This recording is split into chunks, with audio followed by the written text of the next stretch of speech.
परमपूज्य डॉक्टर बाबासाहेब आंबेडकर साहित्यरत्न अण्णाभाऊ साठे आजच्या जिजाऊ छत्रपती शाहू महाराज, छत्रपती शिवाजी महाराज सर्व मानवतावादी विचारांच्या महापुरुषांना या ठिकाणी या बैठकीच्या निमित्तानं सर्वप्रथम शतशः नमन. आज आपण या ठिकाणी national SC ST and minorities फेडरेशनच्या बैठकीकरिता आमच्या सर्व सहकाऱ्यांनी फोनद्वारे संपर्क करून ही बैठक आपण आयोजित केलेली आहे. व्हॉट्सअपच्या माध्यमातून काही लोकांना आपण मेसेज केला. या अगोदर झालेली जी आमची एक बैठक होती त्या बैठकीचा संदर्भ देऊन हे अकोल्यामध्ये आपण ही दुसरी बैठक या ठिकाणी national SC ST and minorities फेडरेशनच्या माध्यमातून घेतो आहोत. मुद्दा असा आहे की national SC ST and minorities फेडरेशनच्या संदर्भातील ही अकोल्यामधली पहिली बैठक जरी असली आणि national SC ST and minorities federation हे नवं संघटन आपल्या समोर येतं आहे, हा एक साहजिक आपल्या समोर येणारा हा मेसेज आहे. आणि एखादं संघटन समोर आल्यानंतर नॅचरलीच प्रत्येक माणसाच्या मनामध्ये एक प्रश्न निर्माण होतो का नेमकं संघटन कोण चालवतो आहे, कोण फाउंडर आहे, कोण नॅशनल पातळीवर स्टेट पातळीवर कोण काम करत आहे, हे सगळे अनेक प्रश्न आपल्या मनामध्ये निर्माण होतात. आणि एकंदरीत देशामध्ये महाराष्ट्रामध्ये शेड्यूल कास्ट शेड्यूल ट्राईब मायनॉरिटीजच्या बाबतीमधले जे काही प्रश्न आहे किंवा या कम्युनिटीच्या माध्यमातून जे काही संघटनात्मक पातळीवर वेगवेगळ्या संघटनांकडनं जे काही वेगवेगळे इश्यू हाताळले जात आहेत आणि आपण सातत्यानं पाहतो आहोत, अनुभवतो आहोत की स्पेशली महाराष्ट्राचा जर विचार केला तर महाराष्ट्रामध्ये अनेक संघटना आज रोजी कार्यरत आहे. प्रत्येक जात समूहामध्ये वेगवेगळे संघटना, एकापेक्षा अनेक संघटना, शेकडो संघटना प्रत्येक जातीमध्ये आहे, हे आपल्याला सांगण्याची गरज नाही आहे. आणि प्रत्येक जातीमधलं संघटन आपापल्या जात समूहाचे प्रश्न घेऊन शासनासमोर प्रशासनासमोर सातत्यानं मांडताना आपण पाहतो आहोत. मुद्दा असा आहे की खऱ्या अर्थानं या सगळ्या समस्या ज्या काही असतील वेगवेगळ्या जात समूहातल्या, तर त्या सगळ्या समस्या फक्त एका जातीपुरत्या मर्यादित ठेवून त्या पटलावर काम करून फक्त आपले प्रश्न सुटतील काय, हा एक सगळ्यात महत्वाचा प्रश्न आहे. म्हणून माझा असा या national SC ST and minorities फेडरेशनच्या माध्यमातून प्रयत्न आहे की फक्त एक जात म्हणून कुठलंही काम न करता, एका जातीचे प्रश्नावर काम न करता, या देशामधल्या ज्या काही schedule caste schedule tribes and minorities मध्ये येणाऱ्या असंख्य जाती आहेत त्या सगळ्या जात समूहांना एकत्र करून त्यांचे या सगळ्या वंचित शोषित घटकांचे प्रश्न समजून घेऊन त्या सगळ्या प्रश्नांवर आपल्याला फोकस करता येईल, कसा करता येईल, या सर्व समाज घटकांना एकत्र करता आणता कसं येईल आणि ते प्रश्न जे काही असतील, जे काही समस्या असतील, जे आपल्याला आपण अनुभवतो आहोत, आपण त्याचं जे काही व्हिक्टिम आहोत, त्या प्रश्नांना वाचा फोडण्यासाठी म्हणून हा एक नवा प्लॅटफॉर्म आपण या ठिकाणी national SC ST and minorities फेडरेशनच्या माध्यमातून करतो आहोत. आता आम्ही नॅशनल SC ST फेडरेशनच्या संदर्भामध्ये जर बोलायचं झालं तर 2022 पासून आम्ही स्पेशली या बॅनर खाली काम करतो आहोत आणि 2022 मध्ये आम्ही नॅशनल SC ST फेडरेशनच्या माध्यमातून एक book of propose amendment in the schedule caste and schedule tribes prevention of atrocity act, ज्याला तुम्ही अॅट्रॉसिटी ऍक्ट म्हणून आपण प्रचलित कायदा आहे, तर या कायद्याच्या संबंधानं आपण 2022 मध्ये महाराष्ट्र सरकारला आणि केंद्र सरकारला काही अमेंडमेंट सुचवलेले आहे.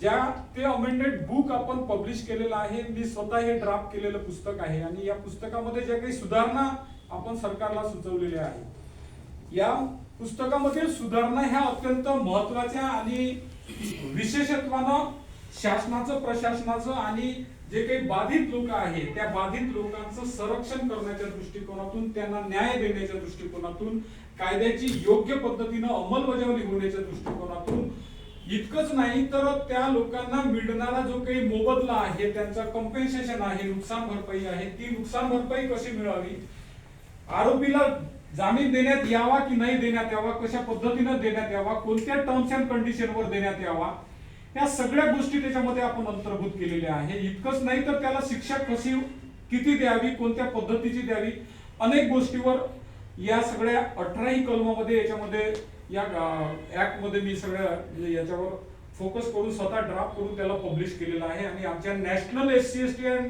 फेडरेशनच्या वेबसाईटला हे पुस्तक आज रोजी पण उपलब्ध आहे.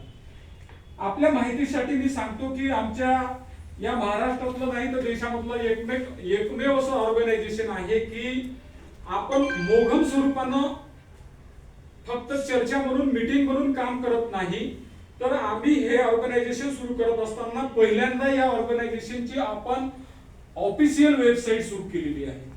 आपण आजही आपल्या हातामध्ये असलेल्या फोनवर गुगलमध्ये जर गेला www.scstfederation.org या साईडला जर गेला तर हे पुस्तक ओपन होते, फ्रंट पेज ओपन होते. आणि त्याच्यानंतर मग आता अलीकडे आम्ही 2024 मध्ये इव्हन दो हे जे संपूर्ण पुस्तक आहे तुम्ही डाउनलोड करून याचा अभ्यास करू शकता, जे काही अमेंडमेंट सुचवलेले आहेत ते पण याच्यामध्ये पाहू शकता.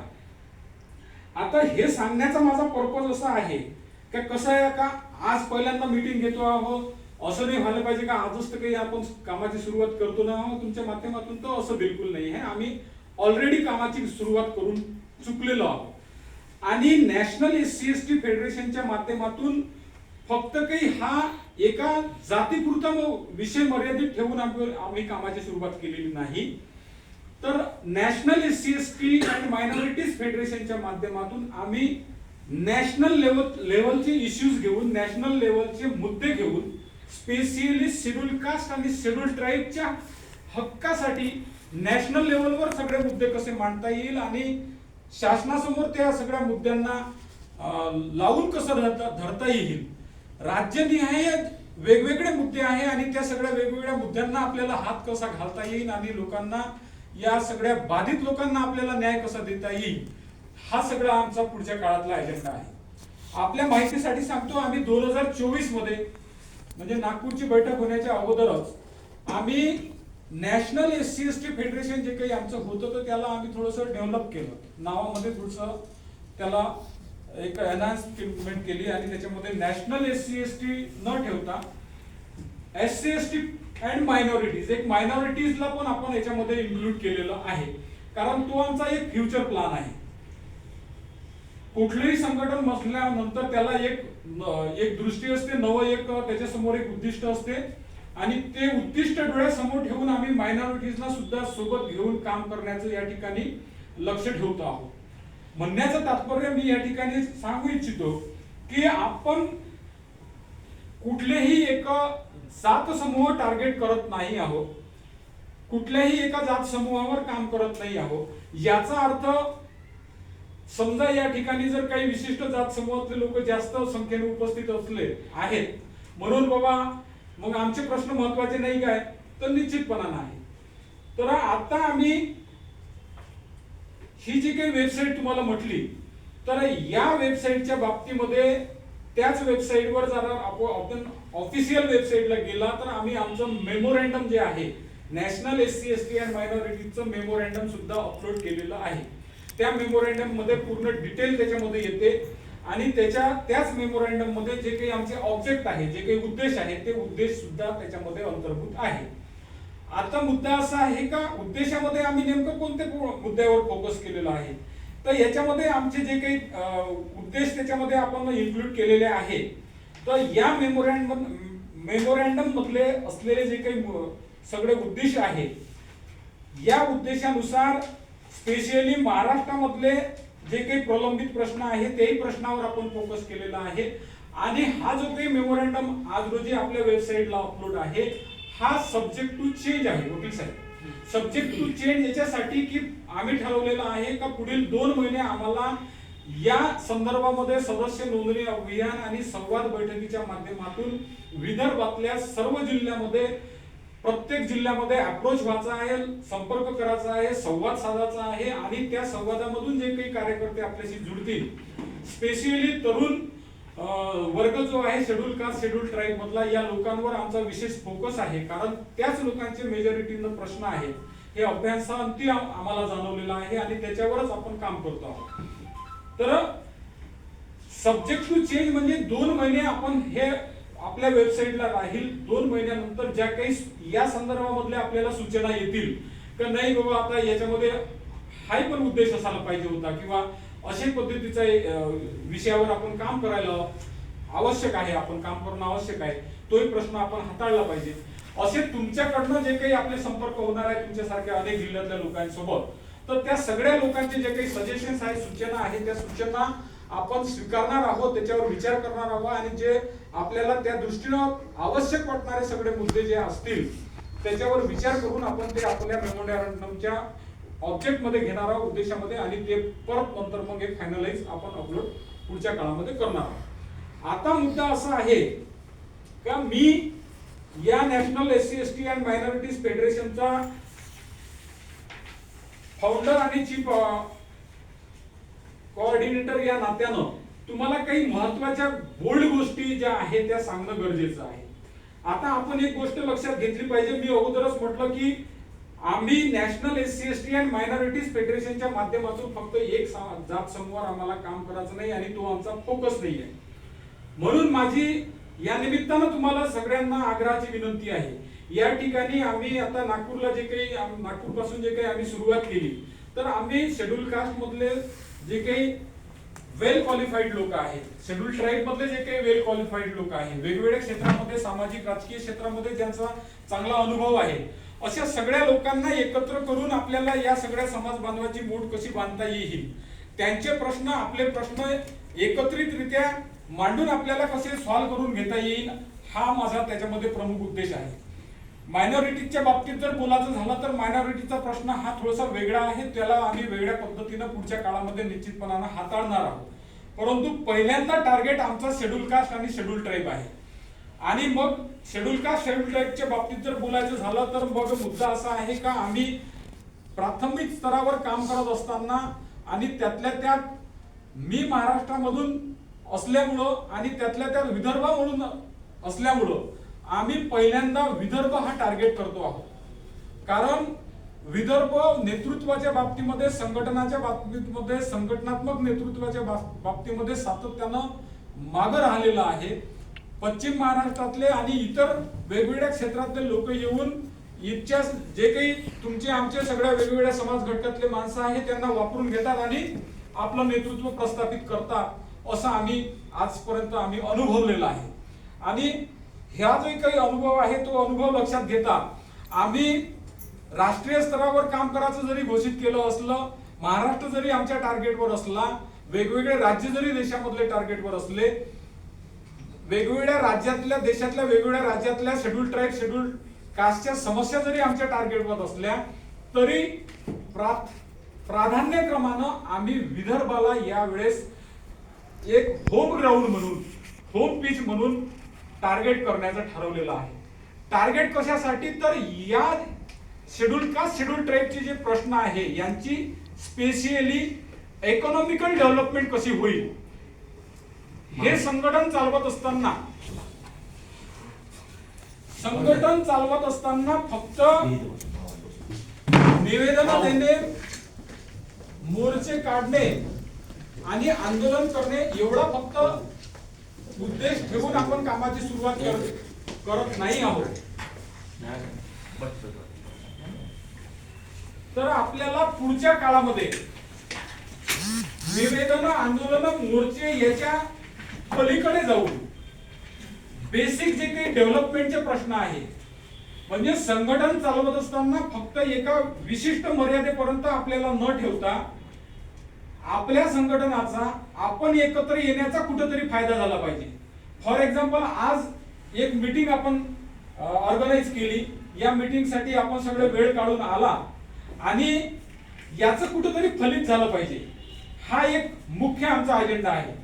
मग आता हे फलित कशा पद्धतीने होईल, तर ज्या प्रश्नावर आपण काम करणार आहोत तर या संघटनात्मक पातळीवरच काम करून इकॉनॉमिकल डेव्हलपमेंट आपल्याला कशी करून घेता येईल, त्यासाठी या संघटनात्मक पातळीवरून जे काही वेगवेगळे प्रोजेक्ट आहे, समाज विकासाचे प्रोजेक्ट आहे, ते प्रोजेक्ट आपल्याला पुढच्या काळामध्ये लॉन्च कसे करता येईल आणि ते लॉन्च करण्याकरिता समाजातल्या कोणत्या कोणत्या घटकाची, कोणत्या कोणत्या समूहाची आपल्याला मदत घेता येईल. म्हणूनच आम्ही फक्त एक जात समूह टार्गेट न करता शेड्यूल कास्ट, शेड्यूल ट्राईब आणि मायनॉरिटीज या घटकांना एकत्र घेतो आहोत. कारण आमचं व्हिजन हे खूप मोठं आहे. कारण उद्या या महाराष्ट्रामध्ये, या महाराष्ट्रातल्या विदर्भ भागामध्ये जर आम्हाला या समाजाच्या विकासासाठी जर एखादी सूतगिरणी उभी करायची आहे, साखर कारखाना उभा करायचा आहे, त्या सूतगिरणीमध्ये, साखर कारखान्यामध्ये जर या समूहातील तरुणांना मोठ्या प्रमाणामध्ये रोजगार द्यायचा आहे, त्यांचे रोजगाराचे जर प्रश्न निकाली काढायचा आहे, त्यांचा जो काही इकॉनॉमिकल बेस आहे या कम्युनिटीचा, हा जर आपल्याला डेव्हलप करायचा आहे, शासनामध्ये, प्रशासनामध्ये जर आपली एक वेगळी प्रतिमा तयार करायची असेल, एक वेगळं या कम्युनिटीचं अस्तित्व आपल्याला उभं करायचं असेल, तर ह्या सगळ्या गोष्टी बेसिक इन्फ्रास्ट्रक्चर आपण उभं केल्याशिवाय ते पुढच्या काळामधलं स्वप्न आपलं पूर्ण होऊ शकत नाही. म्हणून आमचा भर हे संघटन चालवत असताना प्राधान्यक्रमानं बेसिक इन्फ्रास्ट्रक्चर उभं करण्यावर आहे. आणि हे बेसिक इन्फ्रास्ट्रक्चर कसं उभं होईल, तर त्याची सगळी ब्लू प्रिंट आमच्याकडे आहे. परंतु ही ब्लू प्रिंट पुढे घेऊन जाण्याकरिता जी माणसं लागतात, ती माणसं जुळणं हे गरजेचं आहे. आता मी माणसं याच्यासाठी म्हटली की कसं आहे, संघटन चालवणारी अनेक माणसं आहे, परंतु संघटन चालवणाऱ्या माणसामध्ये जे पोटेन्शियल लागत असते, जे एक बौद्धिक बळ लागत असते, शारीरिक बळ, बौद्धिक बळ, बाकी इन्फ्रास्ट्रक्चर साठी जे काही पॉवर्स लागत असतात, त्या पॉवर असणारी माणसं जोपर्यंत आपण एकत्र आणू शकणार नाही. आता त्याच्यामध्ये वकील साहेबांसारखे माणसं आहेत, त्यांच्यासारखे अजून अनेक सहकारी लोक आहेत, अनुभवी वेगवेगळ्या क्षेत्रामध्ये काम करत असलेले लोक आहेत, तरुण मंडळी आहेत, ज्यांचं म्हणजे काय म्हणते बा ग्रॅज्युएशन, पोस्ट ग्रॅज्युएशन झालेलं आहे, कॉम्प्युटर सेक्टरमध्ये बरेच लोक डिग्र्या घेऊन आहेत, वेगवेगळ्या सेक्टरमधलं वेगवेगळं नॉलेज यांच्याकडे आहे. हे सगळं नॉलेज जोपर्यंत एका बल्कमध्ये येणार नाही, एका ठिकाणी आपण त्याला संघटित करणार नाही, तोपर्यंत हे सगळ्या मुद्द्याला आपल्याला हात लावता येणार नाही. या सगळ्या मुद्द्याला आपल्याला हात घालता यावा आणि ते आपल्याला पुढच्या काळामध्ये उभं करता यावं, हा पहिला अजेंडा आहे. मी या ठिकाणी बोलत असताना सूतगिरणी किंवा साखर कारखान्याचा जो काही मुद्दा बोललेलो आहोत, तो मुद्दाच या अनुषंगाने बोललो की स्पेशली महाराष्ट्रातल्या मातंग समाजाच्या विकासाचं जर एक उदाहरण घेतलं तर साहेबांनी जे उदाहरण दिलं की लहुजी वस्ताद साळवे आयोगाच्या ज्या काही शिफारसी आहेत त्या 2011च्या शासन निर्णयानुसार मंजूर झालेल्या आहेत आणि त्याच्यामधल्या ज्या काही 68 शिफारसी मंजूर झालेल्या आहेत, तर त्या 68 शिफारसी मधलाच तो एक पार्ट आहे. त्याच्यामध्ये सूतगिरणी आणि साखर कारखाना उभा करण्याच्या संदर्भामध्ये मंजुरात देण्यात आलेली आहे, परंतु या संदर्भातली या समाजाच्याकडनं कुठलीही मागणी आजपर्यंत झालेली नाही. आणि झालेली नाही हे याच्यासाठी नाही झाली कारण या समाज घटकाचं नेतृत्व करणारे जे लोक आहेत, या लोकांचा त्या बाबतीमधला अभ्यास नाही आहे, त्या बाबतीमधली कमिटमेंट नाही आहे. आणि सगळ्यात महत्वाचं, संघटन चालवत असताना जी ट्रान्सपरन्सी पाहिजे असते, तुमच्या चालण्या बोलण्यामधलं जे काही अंतर आहे, जे डिफरन्स आहे, तो डिफरन्स हा सारखा असला पाहिजे. तो सारखेपणा कुठंच इथं दिसत नाही. बोलाचं एक आणि करायचं 10 अशा पद्धतीची भूमिका घेऊन नेतृत्व करणारे लोक समाजामध्ये असल्यामुळं ह्या ज्या काही सामाजिक विकासाच्या ज्या काही गोष्टी व्हायला पाहिजे होत्या त्या झाल्या नाही आणि होत असताना आपल्याला दिसत नाहीये. आणि हे वातावरण जर अशाच पद्धतीचं राहिलं तर पुढल्या काळात पण हे आहे अशाच पद्धतीचं राहील आणि हा बदल कुठेतरी घडून यावा म्हणून हा आमचा प्रयत्न national SC ST and minorities फेडरेशनच्या माध्यमातून आम्ही स्पेशली विदर्भामध्ये करणार आहोत. आता मुद्दा असा आहे की फक्त ज्या काही 68 शिफारसी मंजूर झाल्या त्याच्यामध्ये हे एकच मुद्दा आहे का, तो असं नाही. तर त्याच्यामध्ये अनेक सारे 68 मुद्दे आहेत. त्याच्यामधले आपण 2-4 मुद्दे जरी फोकस केले, आता तरुणाच्या बाबतीमध्ये जर बोलायचं झालं तर या ठिकाणी आज शैक्षणिक जो काही रेशो आहे, शिक्षणाचा प्रमाणाचा जो काही रेशो आहे, हा निश्चितपणानं मागच्या 25 वर्षापेक्षा खूप मोठा वाढलेला आहे. परंतु आजही एक क्वालिफिकेशन अनेक घरामध्ये असताना सुद्धा, ग्रॅज्युएट पोस्ट ग्रॅज्युएट मुलं घरामध्ये असताना सुद्धा रोजगारच्या संधी उपलब्ध नाही आहे.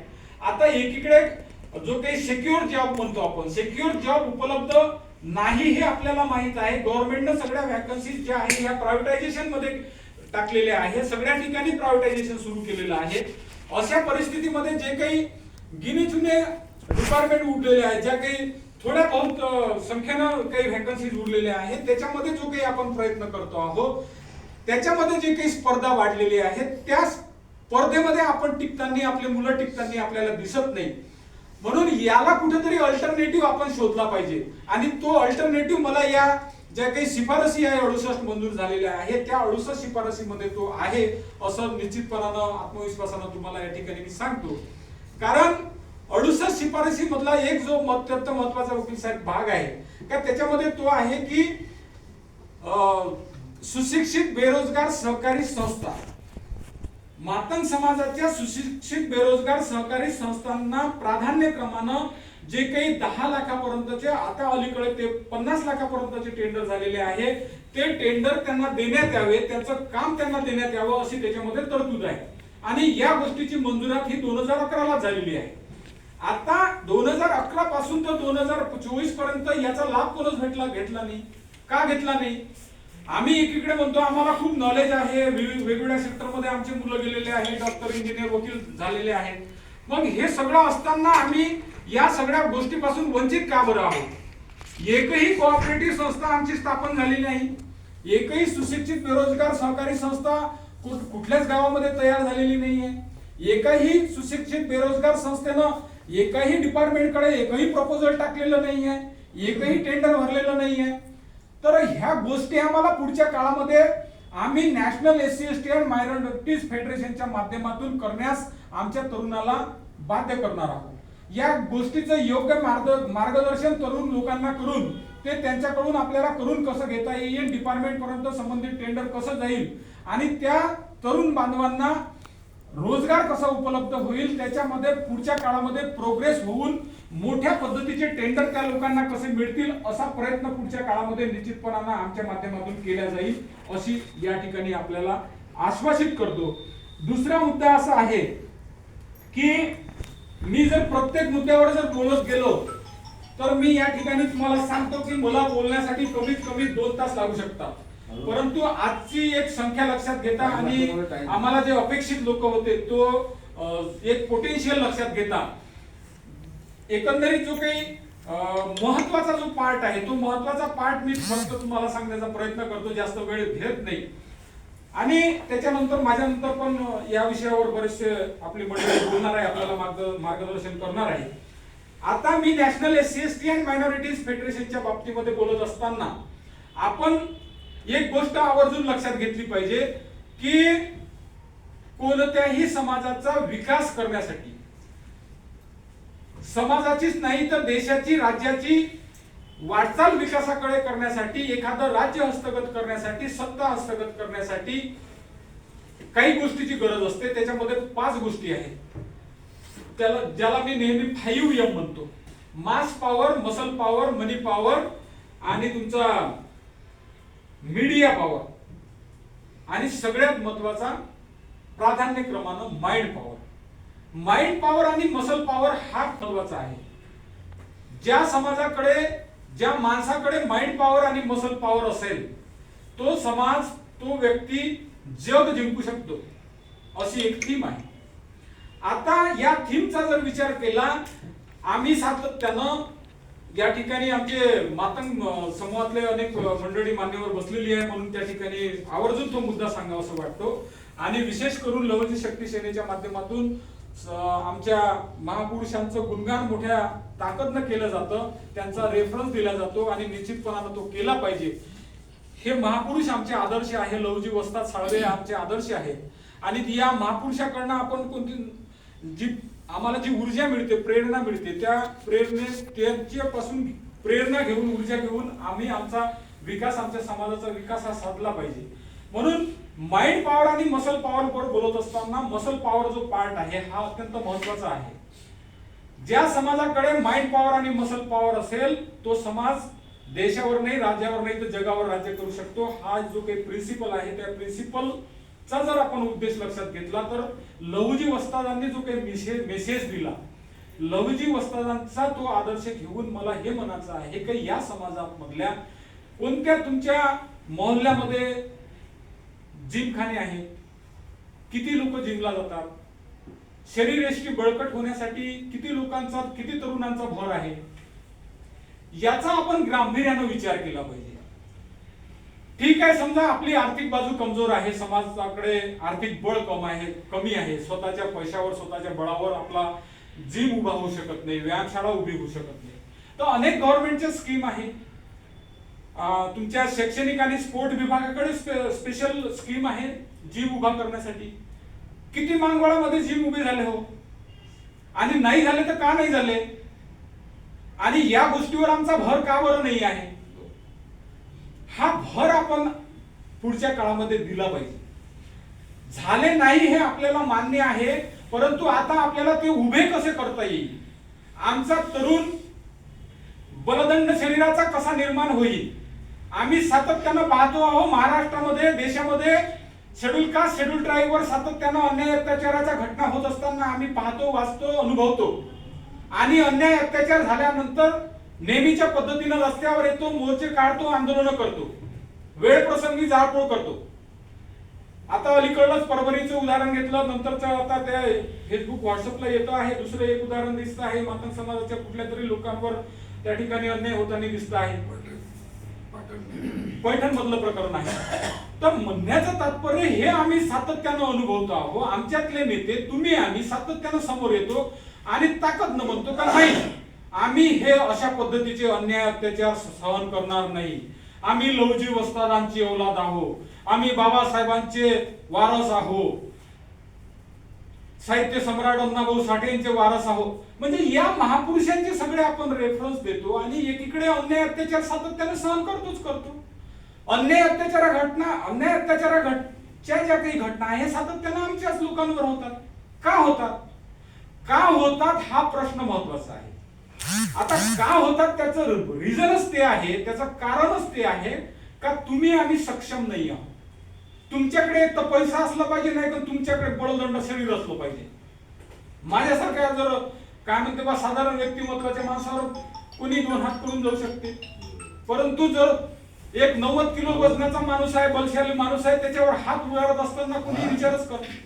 म्हणण्याचं तात्पर्य मला थोडक्यात हे सांगायचं आहे का आपल्या जात समूहांना एकत्र करत असताना ही ताकद तुमच्याकडे असली पाहिजे.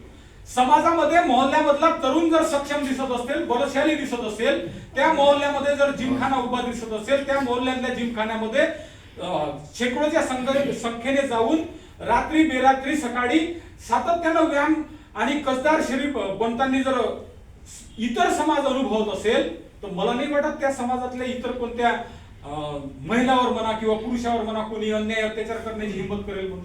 कारण त्यांना माहित आहे का हा समाज खतरनाक आहे, बलदंड शरीर आहे यांच्याकडे. म्हणून हे निर्माण करण्याचं काम इथून पुढे आपल्याला करावं लागणार आहे आणि आम्ही national SC ST and minorities फेडरेशनच्या माध्यमातून पुढच्या काळामध्ये हे करणार आहोत. तो आमचा हा अजेंडा आहे. मी अगोदरच म्हटलं का फक्त झालेल्या घटनेचा निषेध करून मोर्चे आंदोलन करून प्रश्न सुटणार नाही.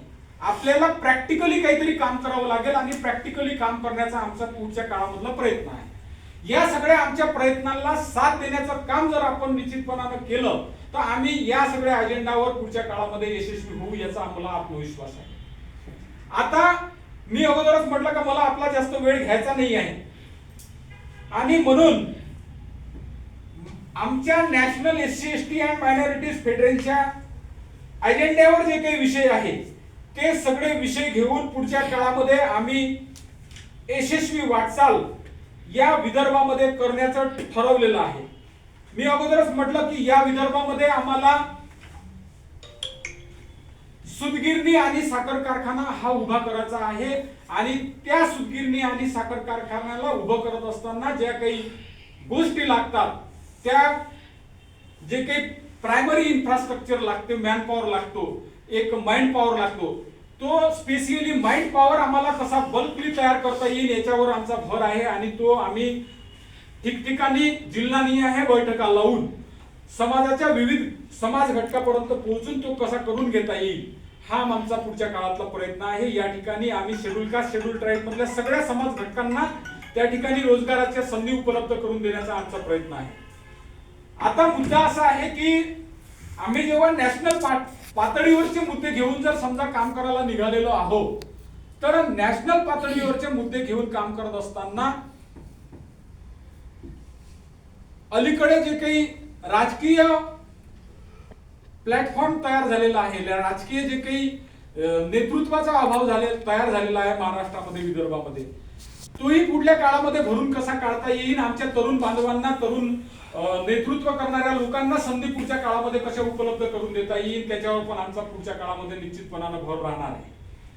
National SC ST and minorities फेडरेशनच्या माध्यमातून आणि अलीकडे आम्ही जमीन हक्क अभियानच्या माध्यमातून, दादासाहेबांनी मानवी हक्क अभियानच्या माध्यमातून जे जमीन विषयक प्रश्नावर सातत्यानं काम केलेलं आहे, अतिक्रमण धारकांचा प्रश्न सातत्यानं लावण्याचं त्या ठिकाणी काम केलेलं आहे, तर हे प्रश्न आज रोजी सुद्धा प्रलंबित आहे. तर या सगळ्या प्रश्नाला जर आपण विचारात घेतलं तर हे सर्व प्रश्न प्राधान्यक्रमानं सरकार समोर योग्य पद्धतीने लावणं हे काळाची गरज आहे. आता योग्य पद्धतीने म्हणजे नेमकं कसे लावायचे, तर मुद्दा असा आहे की अलीकडे जे काही हायकोर्टाचे, सुप्रीम कोर्टाचे जजमेंट आलेले आहेत, तर हे जे काही जमीन विषयक प्रश्न आहे, ह्या जमीन विषयक प्रश्नाला न्याय मिळताना किंवा त्याला कुठेतरी निकाली निघताना दिसत नाहीये. ते मुद्दे निकाली निघाले पाहिजे म्हणून आपण नव्या दमाचे प्रश्न, नवीन मागण्या सरकार समोर ठेवणं आणि त्या करून घेणं गरजेचे आहे. म्हणण्याचं तात्पर्य, जर अतिक्रमण धारकाचे प्रलंबित प्रश्न तुम्हाला निकाली काढायचे असेल तर नवीन शासन निर्णय कसा सरकारकडून आपल्याला मंजूर करून घेता येईल, आज रोजी अस्तित्वात असलेलं अतिक्रमण नियमानुकूल करण्यात यावं, नियमानुकूल करण्याच्या संदर्भातला मधला सरकारनं शासन आदेश काढावा, अशी मागणी जोपर्यंत आता होणार नाही आणि ते सरकारकडून जोपर्यंत आपण करून घेणार नाही तोपर्यंत हा प्रश्न निश्चितपणाने निकाली निघणार नाही. कारण 91च्या निर्णयानुसार, जो काही 91चा निर्णय आहे, 28 नोव्हेंबर 1991चा जो काही शासन निर्णय आहे, त्या निर्णयाचा जर आधार घेतला आणि फक्त त्या निर्णयाच्या भरोश्यावर जर आपण जमीन नियमानुकूल करण्याची जर मागणी केली तर आता अलीकडे हायकोर्टाचे, सुप्रीम कोर्टाचे जे काही निकाल आलेले आहेत त्या निकालानुसार बरेचसे लोक त्याच्यामधून पात्र ठरताना दिसत नाही. परंतु ते पात्र ठरत असताना जरी दिसत नसले, परंतु त्याची वाहीपेरी आज रोजी सुद्धा कायम आहे.